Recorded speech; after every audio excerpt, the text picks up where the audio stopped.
क्या आपने कभी सोचा है दुनिया में एक ऐसा पर्वत भी है जिसकी चोटी आज तक किसी इंसान ने फतेह नहीं की।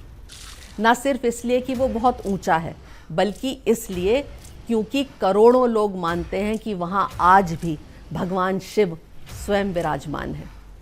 कहा जाता है कि इस पर्वत के पास समय अलग चाल से चलता है।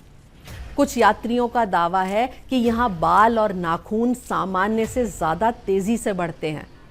कुछ लोगों ने यहाँ अजीब रोशनियाँ देखने की बात कही और कुछ का मानना है कि जब तेज़ हवाएं कैलाश की चोटियों से टकराती हैं तो ऐसा लगता है जैसे दूर से कोई ओम का उच्चारण कर रहा हो। क्या ये सिर्फ आस्था है या ये केवल संयोग है, या फिर कैलाश में सचमुच कोई ऐसा रहस्य छुपा है जिसे आज का विज्ञान भी पूरी तरह समझ नहीं पाया। नमस्ते, मैं हूँ स्मिता कौशिक और आप देख रहे हैं रहस्य लोक। आज हम आपको लेकर चलेंगे धरती की उस जगह जिसे कुछ लोग भगवान शिव का घर कहते हैं, कुछ लोग पृथ्वी का ऊर्जा केंद्र और कुछ इसे दुनिया का सबसे बड़ा आध्यात्मिक रहस्य मानते हैं। कैलाश एक पर्वत नहीं, एक रहस्य है हिमालय की गोद में। तिब्बत के निर्जन और बर्फ से ढके क्षेत्र में समुद्र तल से लगभग 6,657 मीटर की ऊंचाई पर खड़ा है कैलाश पर्वत। दुनिया में इससे ऊंचे पर्वत भी हैं, लेकिन कैलाश जैसा दूसरा कोई नहीं। यहाँ पहुँचने वाला लगभग हर व्यक्ति, चाहे वो किसी भी धर्म का हो, एक अजीब सी शांति महसूस करता है। यही कारण है कि ये केवल हिंदुओं के लिए ही नहीं, बल्कि बौद्ध, जैन, बोन और तिब्बती परंपराओं के भी सबसे पवित्र स्थानों में से एक है। हिंदू धर्म इसे भगवान शिव और माता पार्वती का शाश्वत निवास मानता है। बौद्ध इसे कांगरिंग पुंछे कहते हैं, जिसका अर्थ है बर्फ का अमूल्य रत्न। जैन धर्म के अनुसार यहीं पहले तीर्थंकर ऋषभ देव जी ने मोक्ष प्राप्त किया था और बोन परंपरा इसे अपने सबसे पवित्र आध्यात्मिक भूमि के तौर पर मानती है। सोचिए, एक ही पर्वत और 4 अलग अलग धर्म, सभी उसे पवित्र मानते हैं। क्या ये सिर्फ संयोग है? शिव ने कैलाश को ही क्यों चुना? एक सवाल हमेशा पूछा जाता रहेगा। भगवान विष्णु के पास वैकुंठ है, ब्रह्मा के पास ब्रह्मलोक है, इंद्रदेव के पास स्वर्ग है, लेकिन भगवान शिव, उन्होंने महलों को नहीं चुना। उन्होंने चुना बर्फ से ढका, सुनसान, दुर्गम और दुनिया से लगभग कटा हुआ एक पर्वत। आखिर क्यों? क्योंकि शिव विलासिता के देव नहीं है, वो तप के देव हैं, वैराग्य के देव हैं। शिव हमें सिखाते हैं कि सबसे बड़ी शक्ति शोर में नहीं बल्कि मौन में मिलती है। इसलिए उनका निवास भी दुनिया के सबसे शांत स्थान पर है, जहाँ केवल बर्फ है, हवा है और अनंत मौन। दुनिया का सबसे ऊंचा पर्वत एवरेस्ट हजारों बार फतेह किया जा चुका है। K2, अन्नपूर्णा, कंचनजंगा, इन सब पर इंसान पहुंच चुका है, लेकिन कैलाश आज भी अछूता है।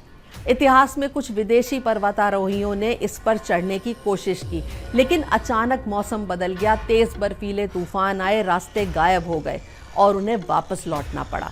कुछ वर्षों के बाद उन पर्वतारोहियों की मृत्यु हो गई।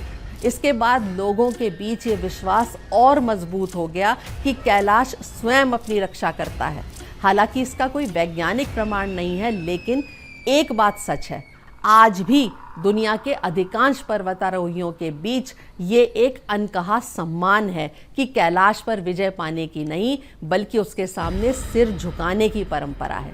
कैलाश आने वाले हर श्रद्धालु लगभग 53 किलोमीटर की यात्रा करते हैं, परिक्रमा करते हैं। कहा जाता है कि एक परिक्रमा जीवन के पापों को कम करती है, 108 परिक्रमा मोक्ष का मार्ग खोलती हैं। इस बात पर हर व्यक्ति विश्वास करे या ना करे, लेकिन एक बात जरूर है, हजारों लोग हर साल इतनी कठिन यात्रा सिर्फ श्रद्धा के कारण करते हैं। ये अपने आप में किसी चमत्कार से कम नहीं है। कई प्राचीन ग्रंथों में कैलाश को ब्रह्मांड की धुरी यानी कि एक्सिस मुंडी कहा गया है, ऐसा स्थान जहां धरती और आकाश का मिलन होता है। कुछ शोधकर्ताओं ने यह भी विचार किया है कि कैलाश के आसपास की ऊर्जा असाधारण है। रूसी नेत्र विशेषज्ञ और शोधकर्ता एंसर्ट मुल्दाशेव ने अपनी यात्राओं के बाद ये मत व्यक्त किया कि कैलाश पृथ्वी का एक महत्वपूर्ण आध्यात्मिक केंद्र है। उनका ये व्यक्तिगत दृष्टिकोण था, वैज्ञानिक निष्कर्ष नहीं था, लेकिन इससे कैलाश का रहस्य और ज़्यादा बढ़ गया। क्या सचमुच वहाँ समय तेज चलता है? कैलाश यात्रा से लौटे कुछ श्रद्धालु अजीब अनुभव बताते हैं। उनका कहना है कि वहाँ उनके बाल और नाखून सामान्य से अधिक तेज़ी से बढ़ गए। कुछ लोगों ने तो यहाँ तक कहा कि जब वो बदलाव उन्हें दिखाई दिए तो 2 हफ्तों में जो बदलाव आने थे वो कुछ ही दिनों में उन्होंने महसूस किए। क्या इसकी वजह ऊंचाई है, मौसम है, या सिर्फ मन का भ्रम? आज तक इसका कोई निश्चित उत्तर नहीं मिला है, लेकिन यह रहस्य आज भी लोगों को सोचने पर मजबूर ज़रूर करता है। कैलाश का रहस्य केवल उसकी चोटी तक सीमित नहीं है, असल रहस्य तो उसके चारों ओर फैला हुआ है। ऐसे रहस्य जिन्होंने सदियों से वैज्ञानिकों, खोजकर्ताओं और श्रद्धालुओं को बार बार हैरान किया है। कैलाश पर्वत की तलहटी में 2 झीलें हैं, मानसरोवर और राक्षस ताल। दोनों एक दूसरे से कुछ ही दूरी पर है, लेकिन दोनों का स्वभाव बिल्कुल अलग है। मानसरोवर का पानी मीठा है, शांत है और इसे पवित्र मानते हैं। पौराणिक कथाओं के अनुसार ब्रह्मा जी ने सबसे पहले इस झील की कल्पना अपने मन में की थी, फिर उसे पृथ्वी पर प्रकट किया, इसलिए इसका नाम पड़ा मानस, यानी मन और सरोवर। स्कंद पुराण में कहा गया है कि जो व्यक्ति श्रद्धा से यहाँ स्नान करता है उसके पाप नष्ट होते हैं और उसे शिव की कृपा प्राप्त होती है। लेकिन मानसरोवर के ठीक पास एक दूसरी झील भी है, राक्षस ताल। इसका पानी खारा है, इसमें जीवन लगभग नहीं के बराबर है और इसकी लहरों में एक अलग ही सन्नाटा महसूस होता है। मान्यता यह है कि यहीं रावण ने भगवान शिव को प्रसन्न करने के लिए कठोर तपस्या की थी, इसी कारण इसे राक्षस ताल कहा जाता है। सबसे हैरानी की बात यह है कि इतनी पास होने के बावजूद एक झील मीठे पानी की है और दूसरी झील खारे पानी की। कई लोग इन दोनों को प्रकृति का यिन और यांग मानते हैं, एक प्रकाश और दूसरा अंधकार, एक शांति और दूसरी शक्ति। कैलाश केवल आध्यात्मिक नहीं, भौगोलिक दृष्टि से भी अद्भुत है। इसी क्षेत्र से एशिया की 4 महान नदी प्रणालियां जुड़ी हैं, सिंधु, ब्रह्मपुत्र, कर्नाली और गंगा। चारों दिशाओं में बहने वाली ये नदियां करोड़ों लोगों को जीवन देती हैं। क्या ये केवल एक भौगोलिक संयोग है या प्राचीन ऋषियों ने कैलाश को इसलिए ब्रह्मांड का केंद्र कहा था? अगर आप कैलाश पर्वत की तस्वीरों को ध्यान से देखें तो आपको एक बात तुरंत दिखाई देगी, उसकी आकृति दुनिया के अधिकांश पर्वतों से अलग है। चारों दिशाओं में लगभग सीधी ढलानें, लगभग बराबर आकार और ऊपर से देखने पर एक विशाल पिरामिड जैसा रूप। यही वजह है कि वर्षों से ये चर्चा होती रही है कि क्या कैलाश केवल एक प्राकृतिक पर्वत है या प्रकृति ने इसे किसी विशेष उद्देश्य से बनाया है। इंटरनेट पर कुछ लोग इसे दुनिया का सबसे बड़ा प्राकृतिक पिरामिड कहते हैं, कुछ लोग इसे एलियन सभ्यता से जोड़ते हैं। यहाँ तक कि सोशल मीडिया पर ऐसे दावे भी किए जाते हैं कि नासा इस क्षेत्र पर विशेष नज़र रखता है, लेकिन आज तक इनमें से किसी भी दावे का कोई ठोस प्रमाण सामने नहीं आया है। फिर भी इन चर्चाओं ने कैलाश के रहस्य को और भी गहरा जरूर बना दिया है। कैलाश के चारों ओर देखने पर ऐसा लगता है जैसे उसके 4 अलग अलग चेहरे हों। हिंदू ग्रंथों में इन 4 मुखों का उल्लेख भी मिलता है।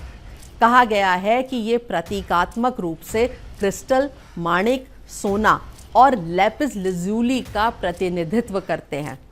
क्या ये केवल आध्यात्मिक प्रतीक हैं या प्राचीन ऋषि किसी गहरे ज्ञान की ओर संकेत कर रहे थे?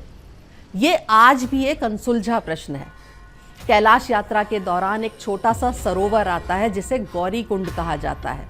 मान्यता ये है कि यहीं माता पार्वती स्नान करती थी और यहीं भगवान गणेश से जुड़ा हुआ प्रसिद्ध प्रसंग भी आता है, जहां उनका मस्तक काटा गया और फिर से जोड़ा गया। श्रद्धालु मानते हैं कि इस पवित्र जल की कुछ बूंदें भी मन को शांति और आत्मा को पवित्रता देती हैं। कैलाश यात्रा के दौरान एक और अद्भुत दृश्य देखने को मिलता है, ओम पर्वत। जब यहाँ बर्फ गिरती है तो पर्वत की ढलानों पर स्वाभाविक रूप से ओम जैसा एक चिन्ह उभर कर आता है। हजारों श्रद्धालु मानते हैं कि यहाँ भगवान शिव की उपस्थिति है। कुछ लोग इसे प्रकृति का अद्भुत संयोग भी कहते हैं, लेकिन जिसने भी इसे अपनी आंखों से देखा वो इस दृश्य को कभी भूल नहीं पाया। कई यात्रियों ने दावा किया है कि रात के समय उन्होंने कैलाश के आसपास अजीब सी चमकती हुई रोशनियां देखी। कुछ लोगों का कहना है कि जब तेज हवा पर्वत से टकराती है तो दूर से ओम जैसी ध्वनि सुनाई देती है। वैज्ञानिक इसे हवा और पहाड़ों की प्राकृतिक प्रतिध्वनि मानते हैं, जबकि श्रद्धालु कहते हैं वो स्वयं शिव की उपस्थिति है। सच क्या है, ये आज भी रहस्य बना हुआ है। विज्ञान हर प्रश्न का उत्तर खोजने की कोशिश करता है और आस्था कुछ प्रश्नों को महसूस करने की। कैलाश शायद उन गिने चुने स्थानों में से एक है जहां दोनों साथ साथ चलते हैं। विज्ञान इसे एक पर्वत मानता है, आस्था इसे महादेव का धाम। और शायद कैलाश की सबसे बड़ी खूबसूरती भी यही है कि यहाँ पहुंचकर हर व्यक्ति अपने अपने उत्तर लेकर ही लौटता है। तो क्या कैलाश सचमुच भगवान शिव का निवास है? क्या वहाँ समय अलग तरह से चलता है? क्या वो पृथ्वी का ऊर्जा केंद्र है? क्या वो एक प्राकृतिक पिरामिड है, या फिर ये सब केवल हमारी आस्था है? शायद इनमें से किसी भी सवाल का अंतिम उत्तर आज हमारे पास नहीं है, लेकिन एक बात निश्चित है, हिमालय में खड़ा ये मौन पर्वत हजारों वर्षों से बिना कुछ कहे दुनिया के करोड़ों लोगों को अपनी ओर बुला रहा है। और शायद यही कैलाश का सबसे बड़ा चमत्कार भी है, क्योंकि कुछ रहस्यों को समझा नहीं जाता, सिर्फ महसूस किया जाता है। मिलते हैं अगले एपिसोड में और एक ऐसे ही रहस्य के साथ जो शायद आपकी दुनिया को देखने की नजरिए को बदल दे। खोज जारी रहेगी रहस्य लोक में। हर हर महादेव। देखिए इंडिया डेली 24/7 अब आपकी स्मार्ट टीवी पर। इंडिया डेली मौजूद है सभी डिजिटल प्लेटफॉर्म पर लाइव और लगातार। इंडिया डेली 24/7 हर दिन राष्ट्र को समर्पित।